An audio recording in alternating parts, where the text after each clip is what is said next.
सबसे पहले हमसे बल्ला लिया गया, कोशिश की गई, पूरी लीडरशिप जेलों में, पूरी लीडरशिप के खिलाफ केसेस, सारे केसेस फेक बोगस, और एक केस में अदालत बेल दे दे तो फिर आपको अंदर रखे।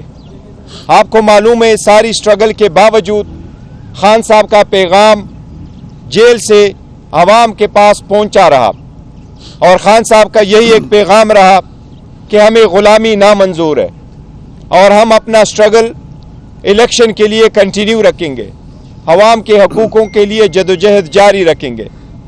फाइनली इलेक्शन हो गए 8 तारीख को। अल्हम्दुलिल्लाह इलेक्शन पीसफुल हुए और खान साहब की कॉल पे ज़्यादा तादाद में लोगों ने लब्बैक कहा और पीसफुल तरीके से हक़ राय दही इस्तेमाल की। इलेक्शन के बाद ये इलेक्शन कमीशन की आईनी कानूनी ज़िम्मेदारी है कि वो इलेक्शन वज़ा करते वक्त सारे प्रोसीजर को मद्देनज़र रखते हुए सुबह 2 बजे तक सारे रिज़ल्ट डिक्लेयर करे। ये कानून का तकाजा है। अगर 2 बजे तक किसी सूरत रिज़ल्ट ना डिक्लेयर हो सकता हो तो उसकी रीज़न दिए जाए बाय द आरोस। और साथ ही साथ ये भी कानून में लिखा है कि जो प्रिजाइडिंग अफसर इस रिज़ल्ट को डिले करे वो रीज़न्स भी देंगे, और अगर सुबह 10 बजे तक ये सारा प्रोसेस हर सूरत मुकम्मल होना चाहिए। इसमें कोई दो राय नहीं कि न सिर्फ ये कि सटल ज़रिया में बल्कि हर जगह पाकिस्तान में इलेक्शन डिले के शिकार हुए थे। प्रोसेस 5 बजे ख़त्म हो गया था। इस मरतबा पोलिंग के टाइम में इजाफा नहीं किया गया था, लेकिन आपने देखा कि रात 12 बजे तक भी मैक्सिमम अगर रिज़ल्ट आए थे तो वो 10% से कम पे इलेक्शन रिज़ल्ट चल रहे थे। फाइनली जो रिज़ल्ट आपके सामने आए इलेक्शन कमीशन की तरफ से, कोशिश की गई, दानिस्ता तौर पे कोशिश की गई।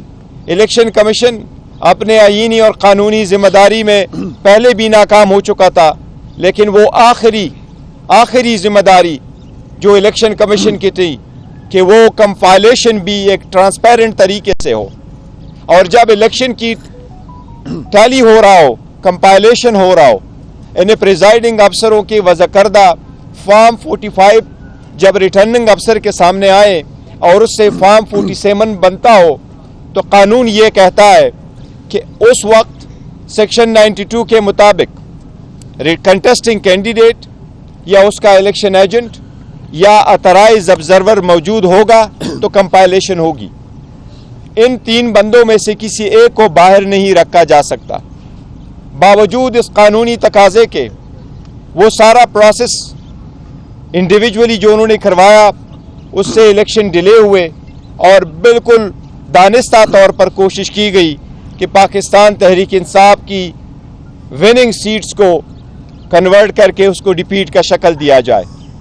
अभी जो फाइनल रिजल्ट आपके सामने हैं, मैं उनमें से आपको कुछ फिगर बता रहा हूँ। सबसे पहले ये है कि जितने सीट इलेक्शन कमीशन ने एक्सेप्ट किए हैं, हम आपको काफ़ी दावे वसूख के साथ कहते हैं इस वक्त अल्हम्दुलिल्लाह पाकिस्तान तहरीक इंसाफ के पास 170 सीटों की बरतरी हासिल हो चुकी है। इन 170 सीटों में कौमी असम्बली, इन 170 सीटों में से 94 सीटें वही हैं जो इलेक्शन कमीशन एडमिट कर रहा है। उन कमीशन ने फॉर्म 47 इशू किए हुए हैं।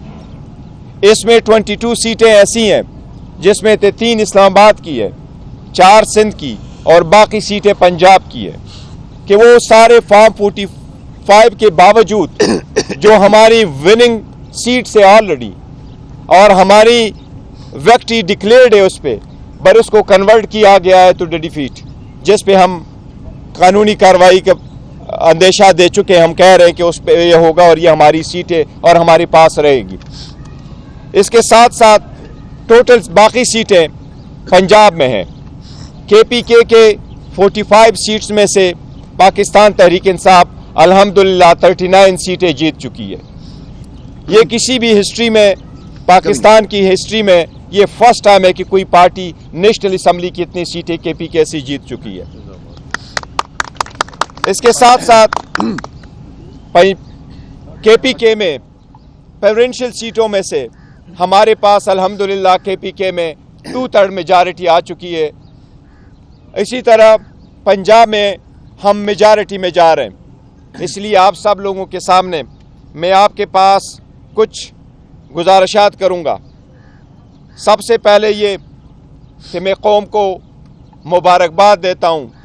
خان صاحب کی طرف سے ان کے انسٹرکشن کے مطابق پوری قوم کو آج اس فتح پہ میں مبارکباد دیتا ہوں، اور اس کا ہم رکھتے ہیں غلامی نامنظور کے نام. اس فتح کو ہم کر دیتے ہیں غلامی نامنظور کو لوگوں نے ریجیکٹ کر دیا ہے. اس کے ساتھ جتنے ہماری سیٹیں کل جو خود ساختہ قسم کا پرائم منسٹر الیکٹ اپنے آپ کو سمجھتے ہوئے اعلان کیا گیا، جس کے پاس 50 سیٹوں کی بھی میجارٹی نہیں ہے، کہ ہم حکومت بنائیں گے. ہم سمجھتے ہیں یہ ڈیموکریسی کے لیے کوئی اچھی خبر نہیں ہے. جس طریقے سے اس نے دی ہے ایسی سٹیٹمنٹ پریمیچور کی ہم مذمت کرتے ہیں. اس کے پاس کوئی میجارٹی نہیں. میجارٹی اگر ہے تو پاکستان تحریک انصاف کے پاس ہے. انشاءاللہ تعالی پاکستان تحریک انصاف وفاق میں حکومت بننے جائے گی. انشاءاللہ ہم حکومت بنائیں گے. اس کے ساتھ ہی پاکستان تحریک انصاف KPK میں حکومت بنائے گی. اور جو ہی یہ رزلٹ نوٹیفیکیشن کلیئر ہو جائے گا 2 دن میں انشاءاللہ تعالی ہم اپنی کنسلٹیشن کریں گے. پارٹی فائنل فیصلہ کرے گی، اور انشاءاللہ تعالی جو بھی ہم نامینیٹ کریں گے وزیر اعلیٰ کے لیے انشاءاللہ تعالی وہ نام ہم آپ کو کمیونیکیٹ کریں گے. اس کے ساتھ ساتھ پنجاب میں ہم انشاءاللہ تعالی حکومت بنائیں گے. ابھی جو رزلٹ آ رہے ہیں ہم بہت قریب پہنچ چکے ہیں میجارٹی لینے میں. 186 سیٹ کی جو ہے ہم آلموسٹ قریب پہنچ چکے ہیں پاکستان تحریک انصاف. 135 سیٹ آپ کے سامنے ہیں جو فائنل ہو چکے ہیں ہمارے وننگ، اور وہ الیکشن کمیشن بھی ایکسیپٹ کر رہا ہے. یہ انشاءاللہ تعالی پنجاب میں ہمیں میجارٹی مل رہی ہے. تو انشاءاللہ تعالی یہ فتح بھی ہم پنجاب کے عوام کے نام کرتے ہیں، اور پنجاب کو عوامی انشاءاللہ وزیر اعلیٰ ملنے جا رہا ہے. اس کے ساتھ گزارش کرتا ہوں پرائم انسٹیٹیوشن سے، میں گزارش کرتا ہوں الیکشن کمیشن سے، میں گزارش کرتا ہوں پاکستان کی اعلیٰ عدلیہ سے کہ یہ عوام کی آواز ہے. جمہوریت کا حسن یہی ہوتا ہے کہ سارے لوگ پارٹیسپیٹ کرتے ہوئے الیکشن میں اپنا حق رائے دہی استعمال کرتے ہوئے اپنے نمائندگان کا انتخاب کرے، اور جو میجارٹی میں آئے اس کی مینڈیٹ کو ایکسیپٹ کیا جائے. میری سب سے درخواست ہے کہ سارے پروسیس سے آپ نے ہمیں الگ آؤٹ کیا تھا. پروپوزر سیکنڈر روکے گئے تھے، نامینیشن پیپر ٹیکنیکل بنیادوں پہ ریجیکٹ ہوئے تھے. کوشش کی گئی ہم بائیکاٹ کی طرف چلے جائے. بائیکاٹ نہ کرتے ہوئے عوام نے غلامی نامنظور کو ایکسیپٹ کرتے ہوئے الحمدللہ اپنے آزادی اور خود مختاری کے حق میں اپنے رائے کا استعمال کیا ہوا ہے. اس وقت میری سب سے درخواست ہے عوامی مینڈیٹ کو، اس عوام کی آواز کو رسپیکٹ کرے، اس کو ہر صورت ایکسیپٹ کرے.